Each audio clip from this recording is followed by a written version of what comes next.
جی السلام علیکم. وعلیکم السلام. میں امرین قیوم بات کر رہی ہوں اسلام آباد سے. میں ایک ہاؤس وائف ہوں.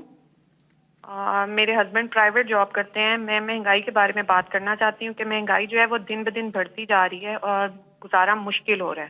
ہم بچوں کے اسکول کی فیس دیں یا گھر کا خرچہ چلائیں. اور اب تو اگر آپ دیکھیں تو ڈالر کی جو پرائس ہے وہ بھی کم ہو گئی ہے اور جو روپے کی ویلیو ہے وہ بھی مستحکم ہو گئی ہے. اور دوسری بات یہ کہ اب تو رمضان المبارک بھی آ رہا ہے لیکن جو ہے بیسک کوموڈیٹیز کی پرائس بالکل کم نہیں ہو رہی ہے. تو خدا را آپ اپنا وعدہ پورا کریں اور مہنگائی کو کنٹرول کریں. اگر آپ یہ نہیں ہو سکتا تو پھر آپ جو ڈے فرسٹ سے کہہ رہے ہیں کہ آپ کو گھبرانا نہیں ہے تو پھر آپ ہمیں گھبرانے کی اجازت دے دیں. جی امرین، بالکل آپ نے وہ بات کی جو کہ آپ یقین کریں کہ اب تک ہماری صرف اور صرف کانسنٹریشن اگر باقی ساری چیزیں ایک طرف ہیں تو مہنگائی ایک طرف ہے. اور مہنگائی کے اندر آپ نے تھوڑا سا سمجھنا ہے کیونکہ مہنگائی تو کئی چیزوں کی ہے نا. کئی چیزوں کی مہنگائی ایسی ہے جو کہ ہم ایڈمنسٹریشن کی وجہ سے ٹھیک کر سکتے ہیں. مثلا یعنی اگر ایک دکان میں ایک قیمت آ رہی ہے اور دوسری دکان اور کوئی قیمت دے رہی ہے اور چیز تو وہی ہے تو یہاں تو ایڈمنسٹریٹو سٹیپس لے سکتے ہیں اور ہم پورا اس کے اوپر بھی زور لگا رہے ہیں. ایک مہنگائی یہ اور یہ بھی آپ نے سمجھنا ہے. وہ مہنگائی یہ ہے کہ ایک کسان سبزیاں یا جو بھی اپنی پیداوار ہے وہ ایک قیمت کے اوپر وہ لے کے جاتا ہے مارکیٹ کے اندر، لیکن اس مارکیٹ سے جب وہ چیز جاتی ہے شہر میں یعنی ریٹیل میں یعنی جب آپ کے پاس پہنچتی ہے تو اس کے اندر ایک بہت بڑا فرق آ جاتا ہے. وہ کسان بیچارے کو پورے پیسے نہیں ملتے. میں نے کسانوں کو ملا جا کے تو کسانوں نے کہا جی ہمارا تو مشکل سے خرچہ پورا ہو رہا ہے جو ہم اپنی پیداوار یا جو سبزیاں بتا رہے تھے، لیکن وہی سبزی جب وہ جا رہی ہے شہر کے اندر تو وہاں وہ دگنی سے بھی زیادہ قیمت پہ بک رہی ہے. تو جو بیچ میں مڈل مین ہے وہ بہت بڑے پیسے بنا رہا ہے. اس کا اب ہم ایک توڑ لے کے آئے ہیں اور انشاءاللہ یہ شروع بھی ہو گیا. ہم نے آہستہ آہستہ ایکسپیریمنٹ کر رہے ہیں کہ ہم ڈائریکٹلی وہ جو منڈی سے ایک اس طرح چیز کریں کہ ڈائریکٹلی وہ چیزیں جائیں گی لوگوں کے پاس اور وہ کسان کو بھی زیادہ پیسہ مل جائے گا اور جو لوگ ہیں جو شہر کے اندر لوگ ان کے لیے بھی قیمتیں کم ہو جائیں گی. یہ ایک پوری نئی چیز کر رہے ہیں کیونکہ ایک نیا سوچ لے کے آ رہے ہیں اور یہ شروع ہو گیا. لاہور میں ہم نے اب کئی جگہ شروع کیے ہیں یا اب اسلام آباد میں شروع کرنے لگے. یہ شہروں کے اندر اب ہم کرنے لگے. اس سے بھی فرق پڑے گا. ایک تیسرا طریقہ ہے، ایک تیسری وجہ ہے، وہ ہے جو میں شروع میں آپ کو کہتا ہوں کہ جب روپیہ مثلا ہمارا روپیہ اب آپ ہمارے آنے کے بعد 107 روپیہ تھا. ہمارے آنے سے پہلے روپیہ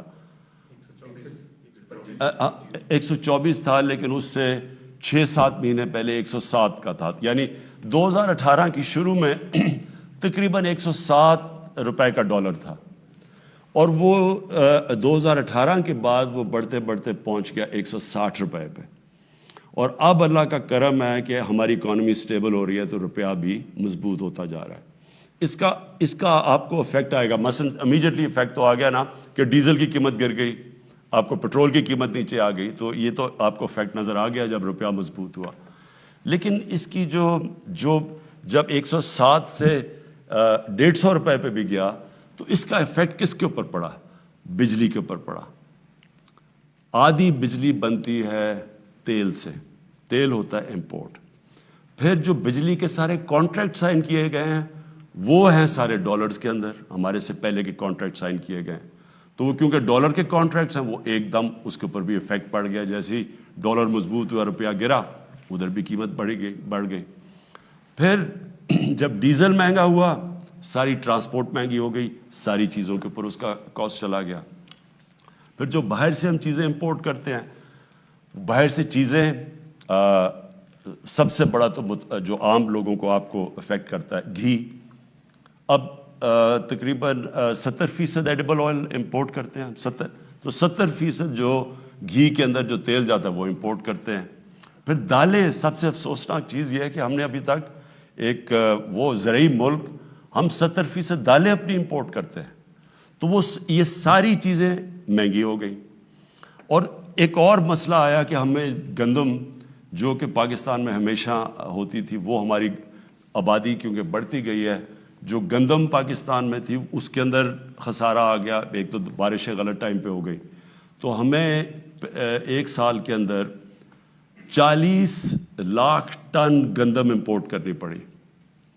اور اس کے علاوہ گندم امپورٹ اور اس کا سارا امپیکٹ پڑا، یعنی جیسے آپ گندم امپورٹ کرتے ہیں تو وہ مہنگی، باہر سے مہنگی آئی یہاں سے، تو اس کا بھی امپیکٹ پڑا. تو جو امپورٹس مہنگی ہوئی روپے گرنے سے، ایک وہ ہو گئی. پھر ایک بدقسمتی سے ایک اور چیز ہم نے آہستہ آہستہ انکوائریز میں پتہ چلا. وہ کیا ہے؟ یہاں بیٹھے ہوئے ہیں مافیاز.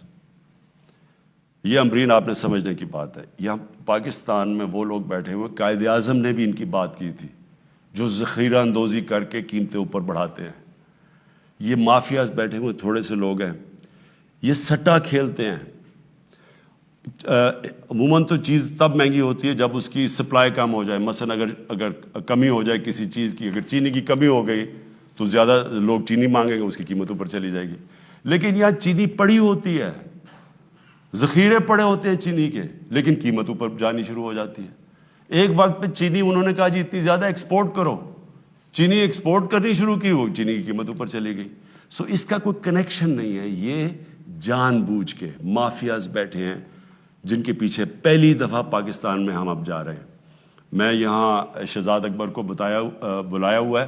یہ آپ کو اصل میں، کیونکہ پوری انکوائری کی گئی اس کے اوپر، ایف آئی اے نے پوری اس کے اوپر انکوائری کر کے تو رپورٹ لے کے آئے کہ کس طرح آرٹیفیشلی چینی کی قیمت اوپر کی جاتی ہے، لوگوں کا بیچاروں کا خون چوسا جاتا ہے. تھوڑے سے لوگ ہیں جو کہ کیسے اربوں اربوں اربوں روپیہ بناتے ہیں اس سے. اور یہ آٹے کے اوپر بھی ہمیں جب اس کے اوپر بھی ایک رپورٹ ہے کہ کیسے وہاں بھی ذخیرہ اندوزی کر کے تو آٹے کی قیمت اوپر لے جائی جاتی ہے. تو یہ میں صرف آپ کو اس لیے بتا رہا ہوں، اس کے مختلف طریقے ہیں. لیکن یہ آپ یقین کر لیں امرین، گھبرانے کی آپ کو ضرورت اس لیے نہیں ہے کہ سارا وقت ہم اس کے اوپر کام کر رہے ہیں. یا تو ہمیں گورنمنٹ کو فکر نہ ہو اس کے اوپر سارا وقت ہم کوشش کر رہے ہیں کہ ہم یہ کنٹرول کریں. اس کے اوپر جو سب سے بڑی چیز ہم اب کرنے جا رہے ہیں، اس سال ایک پوری نئی ایگریکلچر کی ایک ریولوشنری پالیسی لے کے آ رہے ہیں، جس سے ہم نے اپنا سارا جو ایگریکلچر کا سیکٹر چینج کر دینا ہے. اس میں سے پہلے ہم انفارمیشن ٹیکنالوجی کا استعمال کر کے پہلے سے پتہ چل جائے گا کہ کون سے سیزن میں کس چیز کی کمی ہوتی ہے، تاکہ کسی قسم کی شارٹیج آگے سے نہ ہو، تاکہ شارٹیج کی وجہ سے قیمتیں اوپر نہ چلی جائیں. لیکن یہ میں آپ کو بتا دوں کہ اس کے اوپر پچھلے ایک سال سے یہ مختلف چیزیں کہ کیا وجہ ہے مہنگائی کے، اس کے اوپر پورا کام ہو رہا ہے. اور انشاءاللہ آپ کو ہم اس کے اوپر قابو پا کے دکھائیں گے انشاءاللہ. اللہ تعالیٰ آپ کے شامل حال ہو. اگلے کالر ہمارے ساتھ. جی السلام علیکم. السلام علیکم. جی روبینہ سہیل راجہ بول رہی ہوں شاہپور پلگراں سے. جی جی حکومت کی ترجیحات میں سے حکومت کی ترجیحات میں سے 3 چیزوں کے لیے سوال کرنا چاہوں گی.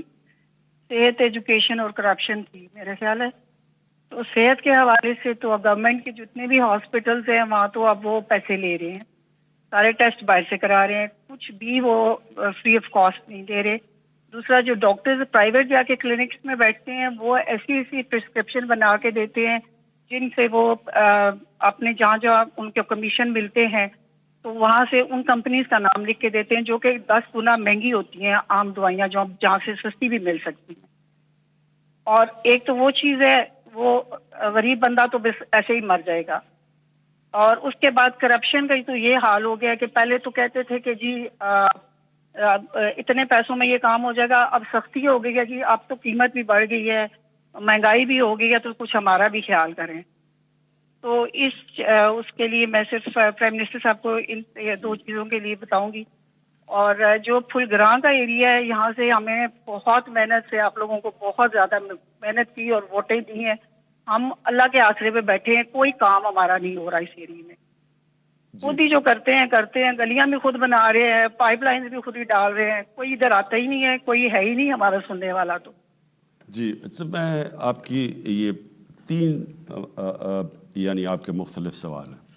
سب سے پہلے جی جو ایشو ہے اس وقت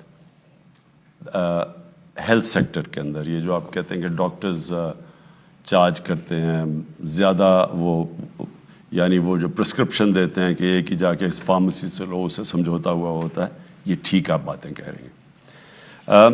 میں پہلے آپ کو بتا دوں کہ آپ کو اندازہ نہیں ہے کہ جو ہیلتھ سیکٹر ہے اس کے اندر جتنا بڑا انقلاب آ رہا ہے، یہ پاکستان کو چینج کر دے گا بالکل۔ وہ کیسے آ رہا ہے؟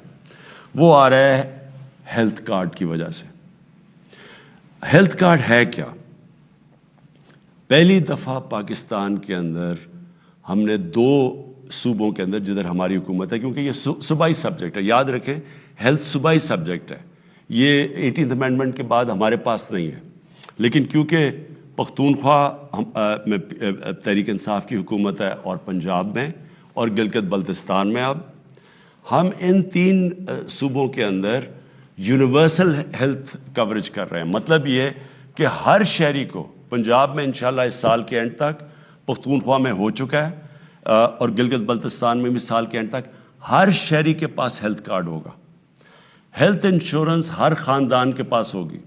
مطلب یہ ہے کہ ہر خاندان اگر 10 لاکھ روپے تک اگر ان کے گھر میں کوئی بیماری ہے تو اس ہیلتھ کارڈ سے کسی بھی ہسپتال میں جا کے اپنا علاج کروا سکتے ہیں۔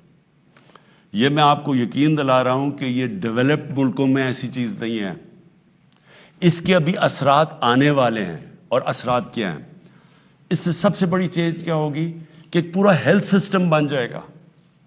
اب تک کیا ہوتا رہا ہے، سارے دیہاتوں سے لوگ اٹھ کے چھوٹے شہروں کے اندر گورنمنٹ ہاسپٹلز میں ڈاکٹر جاتے نہیں ہیں، وہ خالی پڑے ہوتے ہیں، سارے لوگ اٹھ کے تو شہروں کی طرف آ جاتے ہیں اور شہروں کے ہاسپٹل بھر جاتے ہیں سارے۔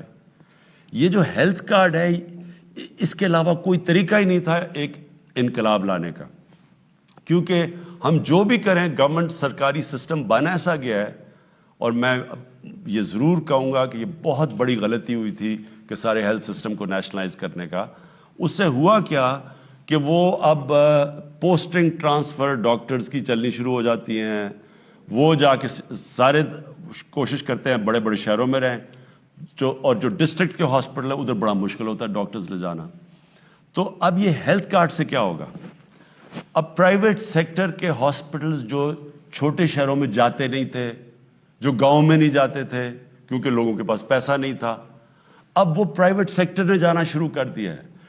ہاسپٹلز کے لیے ہم نے جو بھی اکوپمنٹ پاکستان میں نہیں بنتی، ڈیوٹی فری ہم نے کر دی ہے، وہ وہاں سے باہر سے ڈیوٹی فری لا سکتے ہیں۔ ہم ایک اور کام کرنے جا رہے ہیں، اوقاف کی زمینیں جو پڑی ہوئی ہیں، جو گورنمنٹ کی زمینیں پڑی ہوئی ہیں، جو ویکیو ٹرسٹ کی زمینیں پڑی ہوئی ہیں، ان کے اندر ہم بڑے سستی قیمت پہ انوائٹ کریں گے کہ پرائیویٹ سیکٹر آ کے ہاسپٹلز بنائے۔ اصل میں زمین مہنگی ہوتی ہے تو اس کی وجہ سے وہ نہیں آتے، تو ڈیوٹی فری ایکوپمنٹ بھی ملے گی، سستی زمین بھی پرائیویٹ سیکٹر کو دیں گے۔ اس کے بعد ہیلتھ کارڈ کی وجہ سے کوئی بھی غریب آدمی جائے گا اور اس ہاسپٹل میں علاج کروا سکتا ہے۔ تو اس سے انشاءاللہ آنے والے دنوں میں ایک ہاسپٹلز کا نیٹ ورک بن جائے گا، اور لوگوں کو کیونکہ ان کے پاس اپرچونٹی ہوگی کہ اگر میرے پاس ہیلتھ کارڈ ہے تو جو ہاسپٹل اچھا علاج کرے گا میں ادھر جاؤں گا، تو ہاسپٹلز میں کمپٹیشن ہوگی پھر۔ تو یہ انشاءاللہ ایک انقلاب جو آ رہا ہے یہ آنے والے آپ دنوں میں آپ دیکھیں گے۔